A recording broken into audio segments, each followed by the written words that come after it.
Hello and welcome to How to Win the Lottery, Great American Novel, Module 2, The Sound of the Fury by William Faulkner. Fury, which is another Shakespeare reference, right? Hamlet. Is like the last line? I don't know if it's the last It's line. one of the last lines, though, maybe. I don't remember. Said by a fool, signifying nothing. Yeah. Something like that. Tough book. Yeah, explain your problems with it. It is... So there's a couple... they're not problems, but the issues I had, the difficulties I had reading this. Number one, written a long time ago. I mean, compared to other stuff that we've read. But you had an easier time reading Moby Dick, though. And that was written before this. Well, that also is very plot heavy. This is not plot heavy. This is... I mean, there's plot, but it's stream of consciousness. Yeah. Whenever... And I read the wiki, and I'll go more into the wiki in a little bit, but whenever the wiki describes him compared to James Joyce, I'm like, yo. Right, yeah. There's... in what ways is it like James Joyce? Do you remember? Stream of consciousness. Sure. Similar to Virginia Woolf, that I way think, too, which is a modernist convention. What is? It's a modernist convention, right? The Stream of consciousness. Stream of consciousness. Yeah, it's something that really started with Gertrude Stein, Virginia Woolf, James Joyce. I think also early on, I did not... I mean, it comes together pretty quickly, but it's not immediately apparent that like italics are maybe a different time period or different thought or different... It's only in the second section though, right? They're all, but all of them are sort of bouncing all over the place. Like the wiki also describes this as like it takes place linearly. It's like, well, not really, because like even the wiki like describes as not like you have every section is specifically dated. Every section is time stamped, but then within that section, it's chronologically, but it's also not on all that over day. the place, yeah. Like it goes through time, and there's like 3/4 of the book is on Easter weekend in 1928, I think, and then one is in 1910.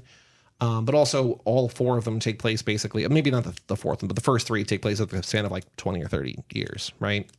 First narrator is third person. Well, difficult. It's how would you describe what is Benji afflicted by? What's the way that? I don't know that they're. I mean, I guess now we would probably call him autistic. Yeah. So it's hard to understand what's going. Like he's describing things as he sees them. Yeah.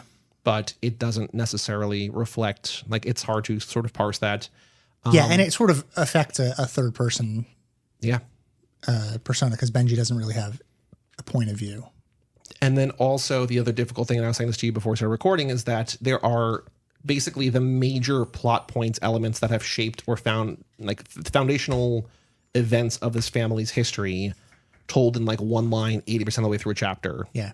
And that's like, oh, that's why this family is falling apart. But I think like in some ways more essential is the attitudes around that stuff. Like the first section is around sort of around the death of what do they call her? Damudi? But it's the grandmother. So yeah, so Faulkner, apparently a lot of this is sort of loosely autobiographical in that like that's what he called his grandmother, and he remembers other things from like a lot of this is like he describes himself as Quentin. Like where's he from? Missouri? Of course he would call. Of course he's Quentin. Yeah, that makes sense. Because you're also Quentin. Well, everyone like I think that all tortured artists are Quentin. I think everyone probably reading this book thinks of themselves as Quentin. Nobody's identifying with Jason. Yeah, imagine if you're like, I'm Jason. Yeah, nobody's identifying with Jason, and I guess you could identify as Caddy, but that would be like pretty sad. You could also be Dilsey, maybe in its own way. Sure.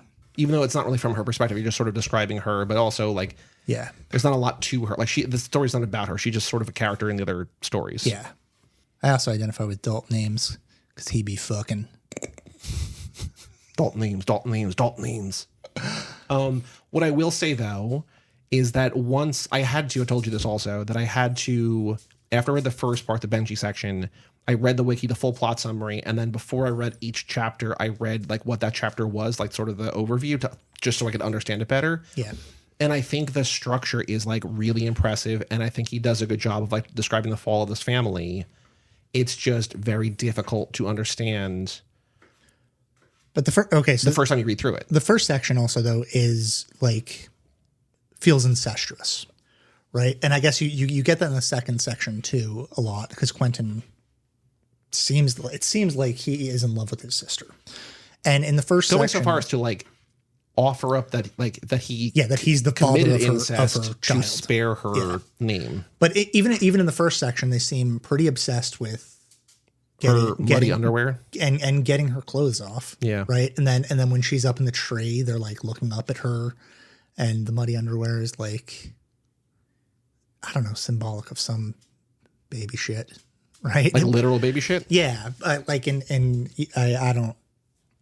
we've talked so much about the anal stage and Freudian stuff for other books. I don't know if it necessarily applies, but I always feel like I'm returning to that as a concept. But the entire there's also something like just like the robbing of her innocence, probably, right? Yeah, the entire first section is like, oh, this is a family, and there is very clearly dark secrets that even when they're not enacted, they exist inside the consciousness of Quentin because he clearly digs his sister in a way that is like biblical. And that's like when I was thinking about this book, I thought a lot about Blood Meridian. I think this book could have paired really well with Blood Meridian because its themes are, they feel to be like they're dealing with like the great things that we reckon with, like big family and I think that it's using family as a larger metaphor for America and like the dark secrets of America and America's like various sins and stuff like that. Which is again like why you relate to Quentin, because when you're Quentin, you're like, Quentin has these dark secrets, but Quentin also has the preserving instinct to protect his sister, right? And he also has the good sense to kill himself, right? Which is like, I feel like that's how we all relate to America. I could be wrong. But like, I feel like that's sensible people relate to America like that. Like, I have the instinct to preserve this thing, but also maybe I should just fucking off myself. I mean, that's tough, but yeah. I feel like it makes sense, right? I mean, I think it's a very bleak way, but also it's like a bleak book. But the whole thing is nihilistic, right? Like the whole thing is just like, well, I can't, like, I'm like, we're so far gone, or I'm so far gone, I might as well just end it all. Right, which is what Sound and Fury is about. It's like, this all means nothing. Yeah. It doesn't mean anything. We went through all of this and we're hurting because of it. And we're angry, and the depth of our anger is almost bottomless. But ultimately, like, it doesn't mean anything. Right. Because we're gonna die. I think, and this might be like a very sort of obvious or not actually deep comparison, but like Mark and I watched earlier this year for the first time. I'd never seen it before, Gone with the Wind. And this sort of reminds me of that, where it's like Southern family, once great, then sort of falls to ruin. We could have Gone with the Wind. That's another great American novel. Is that one of the ones in the things? Yeah. Where it just like this, but what's interesting to me sort of here is that we don't really see this family as like at their height. Like we see them at like their tipping point and then sort of the downfall. Yeah, you see them in between because they're kind of an aristocratic family. Yeah. And they're an aristocratic family on the verge of being broke, right? Having to sell off land. Because they have to sell land to send Quentin to Harvard. Uh-huh. And then they sell Benji's land because Benji has no future as like a landowner. Right. But also like Quentin resents himself for like taking Benji's future or whatever. And then everybody else resents Quentin for like being given this gift, or Jason specifically like resents Quentin for being given this gift when he has to be stuck at home. Yeah. I like that. One of my, like, I think my favorite part, and I hope that I'm not misinterpreting this, but it's the part when he goes into like, he's talking about his watch. And he's like, the watch, my father told me. Doing a Christopher Walken thing. The watch doesn't exist for us to tell time. The watch exists so that we can forget about time. Because when we don't have a watch, we have to be conscious of everything around us. And we're conscious of the passing of time.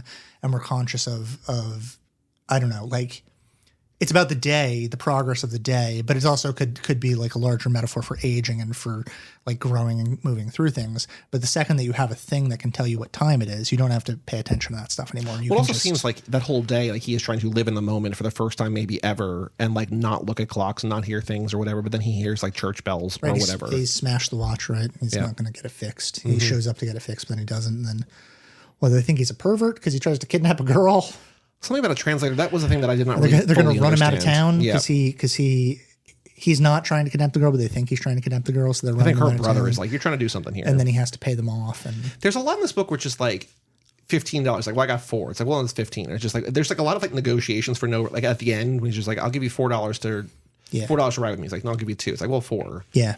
and I don't know what like that's about anything, but like I think 3 times in this, they're just like negotiating prices, or like the other time, like there's like a cop or whatever, and just like, well, just, you know, give me the receipt. And I'm like, well, no. So there's a lot of like, I guess, transactional nature of America too, even back then. Yeah. Also, especially maybe in the Jason section where he's just trying to like short cotton futures or whatever. Like he's so money driven because maybe he remembers where they were and where they are now. Yeah. Which makes sense. The other thing that I really liked about Quentin was when he gets so mad and fights that guy for like no reason at all. The guy just beats the shit out of him, and he's just like, I got it. Tell them that I'm staying home because I'm changing my clothes. I can't go back to that party. It's embarrassing. It feels like this family has like, in that regard, like good intentions about like defending honor and like all really bad at fighting. Yeah. Like they get their ass kicked over and over and over again. Yeah, yeah. Is there, and this is more sort of broadly on, I think, Goodreads or maybe Amazon, I mean, the same company. This is part of the Sin and Salvation series. Have you ever heard that title? I haven't heard that title, but the I'm not going to be able to pronounce it. But the county, it's like Paconaquatois County that they're in. Like his stories take place in that county, and it like deals with. I think there's other stuff with the Compson family. Are there? So like, I guess my question was: is that something he was like consciously writing about, or is it just like, oh well, all of his stuff kind of fits in this? Or No, is it like? I mean, Sin and Salvation is definitely part, because I do think like so much of early American literature and stuff that we think of as great American novels are dealing with things on like, to be a broken record, a biblical level. Yep. He's like thinking about, you know, moral and spiritual rot that comes with the various things that America allows, like, you know, that kind of property ownership or selling cotton futures or whatever. And what is cotton symbolic of, obviously, in America. Right. And like, you know, they have the black servants that then they're like not really servants anymore, right? And now they exist in this space of equality because there are parts where the like people that were or would be black servants have more like authority and power than Jason or Quentin. But also, it's still in the South in the 20s, right? So it's still like they're not there, and also we're not there as a society. I don't know if you did this, but when I was reading it, I was like, this dialect is horrendous. Like it just sounded like in my head, I was just like, it sounds like he's giving them all a thick Jamaican accent. Well, and there's no way any of these characters have Jamaican accents. I was going to ask you because I know that we have not read The Demon yet, but I know that you have said The Demon. You've highly dialectal. Me, is that why you compare these two, or it's like part? Yeah, it's part of it because I know Faulkner does that, but like The Demon is doing. It's the difference between Brooklyn and you know the Deep South, and Faulkner is drawing a distinction between classes with the accents, but also like for a book that was like very difficult for me to understand, like that was not like I just like because he writes it essentially phonetically, but like with like a patois or whatever, and just like the patois doesn't to me. I might not have been reading it correctly. It doesn't make any sense to me because it's just like I was reading it like my brain was trying to like was giving it like a southern lilt, and I'm like it made sense. But if I actually thought about it, I'm just like I get what he's trying to do. I'm just gonna assume he's doing that. Maybe he is. Maybe it's great, and like my own brain didn't let me read it correctly. But to me, it was like all these people have Jamaican accents. You know. Maybe. You didn't read the preface where Dilsey comes from Jamaica? She like... You're lying. I know. There is... So can you talk about... I don't want to jump to the very end here, but like there's an appendix that was not in my version. Yeah, the appendix essentially gives a character-by-character breakdown of the history. That he wrote. Yeah. That Faulkner wrote. History of the Compson family. Okay. From way back. Oh, so like it's like their history that like informs. Mm-hmm. Okay, that's interesting. Yeah, and you think it's worth reading? Yeah, it is. I don't really. I mean, it's not a thing that really stuck in my head that much, but I think it helps inform like the rest of the book. But as you mentioned when we were talking beforehand, it is something that he wrote after not rereading the book, and so he gets a lot of the facts incorrect, which again, like. Not on purpose, but plays into this modernist sense of like the shifting sands of reality and memory being faulty, and maybe the actual facts of these characters are not the facts as reported in the book because you have unreliable narrators like Benji or Quentin or even Jason's not necessarily reliable. Yeah, like he might be like clouded by hate or anger. He's so or vindictive. Yeah. He's such a vindictive, bitter prick. Yeah, I hate that guy. He's one of. If we were still doing the big board of characters that we like. I erased that like in the last couple of months. I took a picture of it though, but yeah. The big board of characters the that angel tier liked versus didn't like, he would be at the very bottom, like with like the judge. At least the judge is charming. Do you remember? I'm gonna bring up the picture here. Do you remember other characters? So this was a Patreon exclusive. Yeah. Those episodes have been lost to the sands of time because I deleted the Patreon. I saw the episodes somewhere, but we ranked basically every main character in books that we had read into one of 6 categories. We did. Now that you're woke from the kids, there's an S tier that we did not have. Like you ranked something. Now that I'm woke from the kids. What? You recently described something in Tub Talk as S tier, and I was just like, Shreds is. That's not the kids. That's just the internet. I know, but still seeing like reels on Instagram of it being like rank these things. Yeah, but we ranked A through F the main characters from all the books that we read of not like if they're good characters or not, but like who we want to hang out with. Do we want to hang out with them? Yeah. Who's in the top tier? I'm trying to find it. Owen Meany was definitely in the top tier because he's the angel tier. We named the angel tier after him. You got to hang out with like Owen's got to hang out with Gurion Ben Judah Maccabee. Like those two should hang out together. I'm trying to find it. I'm going to keep looking for it while I talk. But I had that because it was just like there. It was in the corner of the room for forever. And I was like, I need to use this board for something else. But I took a picture of it, so I'll find it. But you would rank Jason in the F tier. He'd be near the bottom, yeah. Yeah. I mean, he sucks. He's a bad dude. But like he sucks by design. Yeah. And also I think like if you are someone whose brother gets to go to Harvard at the expense of his other brother, and you are basically stuck home to take care of your mother and like don't get to live your own life, like you would kind of be pissed off too. Yeah. So I get it, but also, dude, calm down. Right? But he's so like, there's the part where she's asking him for money. Right? Mm-hmm. She's like, oh, I got this, Mom told me that she sent me a check. She sent me some money. Can you just like give it to me? Tell me how much it is. Let me see the thing. And he's just like not telling her, not showing it to her for no reason whatsoever. Right.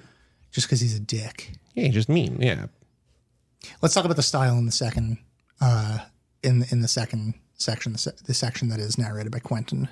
So it bounces back and forth. That's the one that is dated chapter title 1910. 1910. Yeah. But a lot of it also takes place in present day too, or no? Maybe not. Well, that's like the most stylistically ambitious chapter. Sure. Right? Like that's the one where the middle of sentences are interrupted with conversations that are from a different timeline in italics. These versions of like, they might be like kind of interruptive thoughts. They might be his own intrusive thoughts, his own intrusive memories, or flashbacks, flash forwards to different timelines that he's dealing with. There was a thing on the wiki that said he was unsure of how to like portray that or depict that. And he had one point, instead of just like having go from like plain text to italic text back to, he like had like line breaks in between. The editor was just like, no, you can't do that. So I think even he felt unsure of like how to. Yeah, good. Because it's a lot. Like there's a lot going on there. Well, I like that he is proceeding with a recklessness then. But also, like, that exists in the Benji chapter, too. It's just maybe not as explicitly jumping back and forth at the time. I feel like the Benji chapter was a little bit in terms of, maybe not. Maybe I just misread it, but I felt like there was a lot of italic text in that one as well. I think so. I think it's in the first 2. I might not be right. I might be misremembering. But it is very difficult to parse. Yeah, in a way that's fine. Again, I think this is one of those books that you let wash over you, and it's definitely a reread book, as I think all Faulkner is. I came into this book having only read As I Lay Dying, which is not that difficult, and I read Absalom, which I found to be absolutely impossible. I think I was telling you that you had told me that James Franco adapted this in 2014, and I was reading reviews of it on Letterboxd, so I'm never going to watch it. You're not? I don't think so. I have too many actual movies I want to watch. I'm not like curiosity watching this. I might pop in because he also plays Benji, which seems very problematic. But I mean, who are you going to get to play Benji? I don't know. Don't adapt it. But the chapter where Benji has the most to do, I guess it also ends with Benji like weeping or whatever.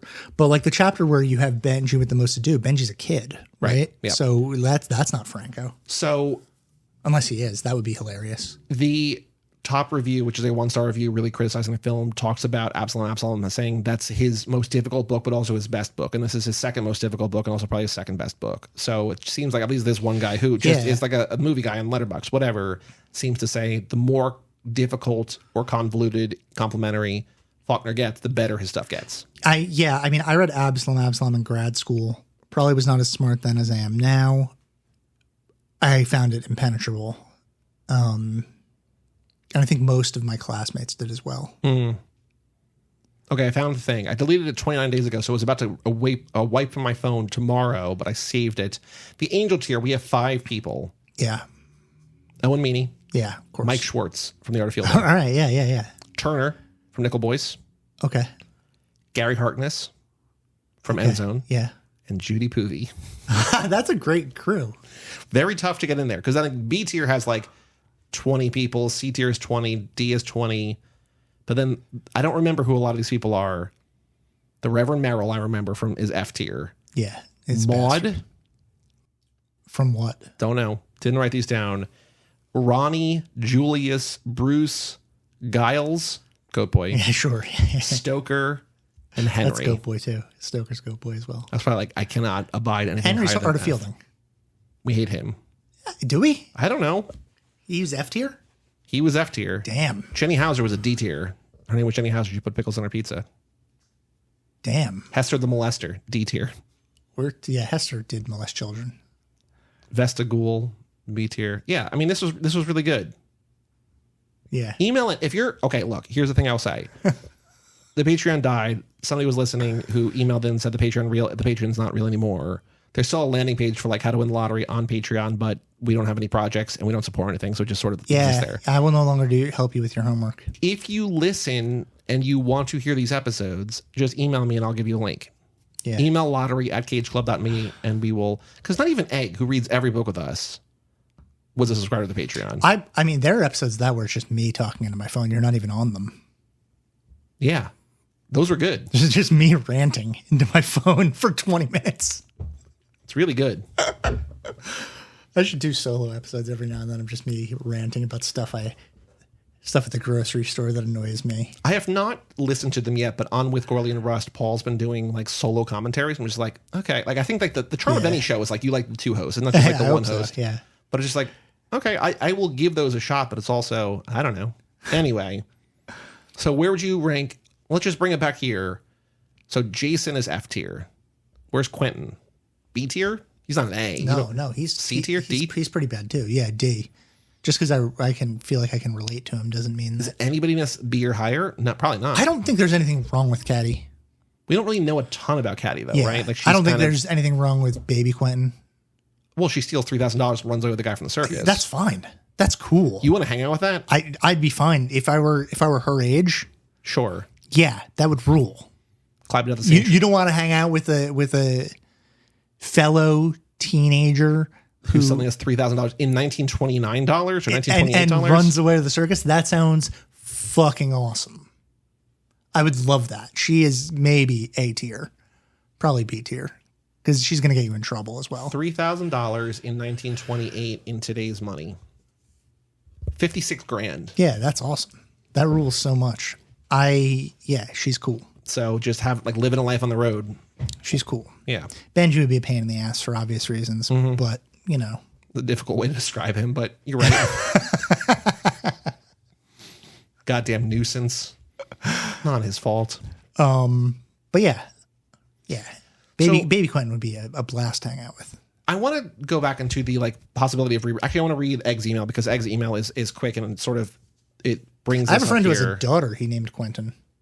After this book? No, but he's a listener to this podcast. Shout out to him. Yeah. We have an email address, lottery@cageclub.me. Egg wrote in Meg's reaction to The Sound and the Fury. This book felt very contemporary in its complexity. I wish I had time to reread it because the first 2 sections felt like they were mainly washing over me. Yeah, washing over you is a good way to put it because that's how I felt too. There's something very liquid about my comprehension of those. I think also that's what I was like. I might be wrong, but I think the first 2 sections have the jumping back and forth in time a little bit and are difficult to parse the first one more so because it is told from the perspective of Benji, largely, who doesn't understand the world around him. Yeah. The book as a whole felt sad, Egg writes, but I was so happy that Quentin was able to escape with all of Jason's money. Jason was the most evil character in the book. His evilness also felt, quote, contemporary. People like him, entitled people who try and make others feel small to make up for how small they themselves feel. I mean, I'll push back on that because I think that type of evil is timeless. I don't think that's contemporary at all. I think, again, it's always been like that. Yeah, I use the word biblical. Like that evil has existed. Do you think more stuff was biblical back in like the night, when Moby Dick and this, because there was just like less art, and so they're like, well, we're going to draw on something. It's either Shakespeare or the Bible. I think people were less afraid of enormous themes, and as there's more and more literature, I think people have gone more and more inward and tried to reflect microscopic themes in a way that becomes more relatable to everyone around them, but is less about the ancient problems of man and more about the contemporary problems of living in New York City or whatever. And that stuff still reflects long-term anxieties because it ultimately ends up being about emotions like anxiety and love and those things. But it's just the scale of that doesn't feel, the scale of that evil very rarely matches what the scale of the evil was before. I think Levin does it. Like that guy's writing in an epic scale. I think DeLillo does it. I think he writes in an epic scale too. Although his stuff, I would hesitate to call it biblical because it is so contemporary and that is dealing largely with the way that media curates our experience of the world around us, which is not like a biblical problem. That's very much a contemporary modern problem. DeLillo, I mean... Well, also, I think the thing that we've learned from like both this and the Moby Dick discussion and like the backstory is like people didn't want this book. People read this. Exactly. Yeah. Even back then, like I was thinking like maybe people are just afraid to publish it now. It's like, well, no. Right. Even back then, both those books failed to get published or failed to pick up readers. And only like after either the people died or other books came out or like individual champions. Like there was a thing that I read that there was this woman, Evelyn Scott, who was like this like big publisher at the time or a big author at the time. They had her write a thing that was basically like, this book is worth your effort. Like it's difficult, but it's worth the effort because of blah, blah, blah. Like they had to have that in with this book. Yeah. Every book they sold because they're like, we know this is going to be tough. But you love Evelyn Scott, people who might buy this book, hear her talk about, like, I guess that's like King blurbing Markley or something. Just like, hey. Yeah, or remember there was the academic essay that introduced Amygdalatropolis. Right. That was just like. Yeah. You might want to dismiss something that is about message boards, but. Yeah. So I think that there's it's always been timeless. Like people have always been like reticent or hesitant, but then when you hit on a thing, even if it's not necessarily for me or that I'd had difficulty with, it stands the test of time, right? Like this is, we're 80 something years later after publication, we're still talking about it. 90 years, whatever. Yeah. Just be less afraid. Oh, I think it is also a business, right? So like you want to print books that people want to read and people don't necessarily want to be challenged. Yeah. There's less engagement with enormous, huge themes.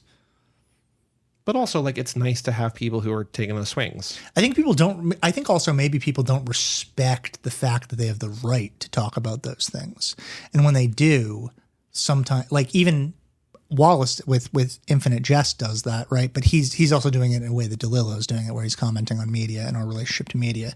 So it's a more contemporary thing than it is ancient. But I think, like, Mark Da Silva is a guy that's like that, and we didn't like that book, but he's out here swinging for the fences, right? Like that guy is going for it. Yeah. So God bless that on any level, even if ultimately we didn't like that book. Well, I will also say that I think, we were talking before we started recording about adapting this and Franco adapting this and blah, blah, blah. And you said that Terrence Malick could, but I think in other mediums, it's like Malick or Aronofsky. These people are just like, oh no, I'm going to do the Bible. Like the Bible is something that I'm going to like adapt. Yeah. It's like, it might not work, but at the same time, if it does, or at least like they're out here trying. Because Malick's new movie that still hasn't come out yet is about Jesus. He's like doing a Christ story. Cool. I mean, like the Tree of Life again sort of feels like this, whatever, right? Where it's. Yeah, that's what when we were talking beforehand, I had compared this book directly to the Terrence Malick movie, The Tree of Life. And maybe like adapting like literally the story of Noah is not like what I mean, that also like Aronofsky's trying, like The Fountain is also kind of like that. I would say right? Mother too is kind of Mother's like that. also that? Mother's much, I think, better. Yeah. It's a much better movie than Noah is. And I think it deals with those themes, the themes of Genesis and stuff like that, in a much more effective way, because it brings it into the contemporary world, and because we're dealing with, you know, the modern anxieties to go with it, and shows us how those modern anxieties are also biblical. So, I mean, I'll always... And also Mother famously hated by audiences. Yeah, right. Like oh man, I went to see that in theaters with my friend Heather, and she felt so ripped off. She hated that movie so much. I remember like after the movie ended, like the lights came back on, like I heard 2 or 3 different people like directly around me, like just grumbling and mad. Yeah, I'm just like, which is how you know that was so kind good. of rules. Yeah. Just like anything that makes people angry like that is probably worth a second look. Well, Kick-Ass 2 made it that way for me, and I don't think I deserve a second look. I mean, we talked about this a while, whenever we talked about it, but The Hangover was like that for me, where I was just like, oh, did we talk about that? I don't know. I went to see The Hangover, the first Hangover movie. I went by myself, and it was maybe the most alienating experience that I've ever had, because everyone around me is laughing incessantly. It's the funniest thing in the world. And I'm just like, I don't think any of this is funny. And it's such an isolating, weird thing to be in a space where everyone thinks something is funny and you're the only one that's just like, ugh. I also thought that way. It wasn't necessarily funny, but like also there were people laughing, but like Nocturnal Animals. I'm just like, I don't understand what anybody sees. Yeah, that's a bad this. movie. And I'm like, this movie is awful. And Yeah. I come home and people are like raving about it. I'm just like, did I see a different movie? Like, Yeah. or Trey Edward Schultz's Waves. Yeah, you really don't like that one. Gotta see it again though, maybe. Egg writes, and we can also see the domino effect of his cruelty. Luster is cruel to Benji because Jason is cruel to Luster. All in all, I think this book is one that I'll need to read again. And that's why like I read that then, is because I think I wanted to ask you, do you think reading it again, obviously reading a book again or seeing a movie for the second time, you will understand it more. But I don't know if that necessarily, like, I don't know this particular style, how much more will be unlocked, because I feel like it is still going to be difficult the second time. I don't know. I think Maybe not? Yeah, I think it'll unlock some things for you. Okay. Because it's not a long book. Like it's also not on a like word by word basis, No. not a hard book. It's not like